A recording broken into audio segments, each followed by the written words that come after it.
माँ से नफरत। हर कोई ये कहानी पढ़े।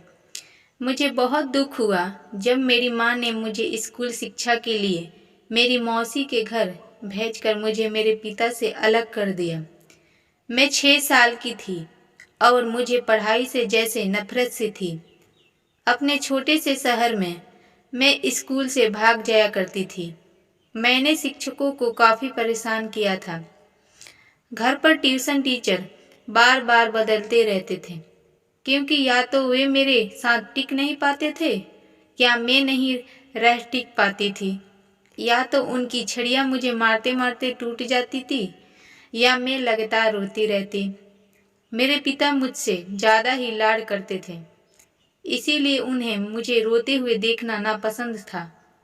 उन्होंने मुझे ना पढ़कर भी अपने पास रखने का मन बना लिया था और मेरी माँ से कहा कि वह मुझे पढ़ाई के लिए परेशान ना करे। हालांकि मेरी माँ एक जिद्दी महिला थी, जो इतनी जल्दी मेरे सामने हार नहीं मानना चाहती थी। इसीलिए उन्होंने गुप्त रूप से मुझे मेरी मौसी के घर भेजने की योजना बनाई, जो एक अलग शहर में रहती थी। मुझे एक कन्वेंट स्कूल में दाखिला मिल गया, जहाँ नियम बहुत सख्त थे। मेरे स्कूल से भागने का कोई रास्ता नहीं था। शुरू में मुझे इससे नफरत थी। मुझे अपने पिता की बहुत याद आती थी और जब भी वह मुझसे मिलने आते थे तो मैं उनकी बाहों में सिसकने लगती थी। यह हम दोनों के लिए कठिन समय था।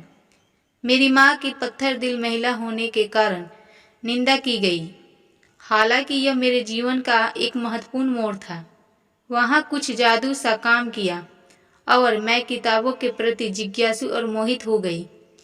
तभी से कक्षा में प्रथम रैंक प्राप्त करना मेरा एकमात्र लक्ष्य बन गया। मेरी माँ के प्रयास मेरे लिए छुपे हुए आशीर्वाद साबित हुए। अब मैं बचपन में इतने कठोर कदम उठाने के लिए अपनी माँ की आभारी हूँ।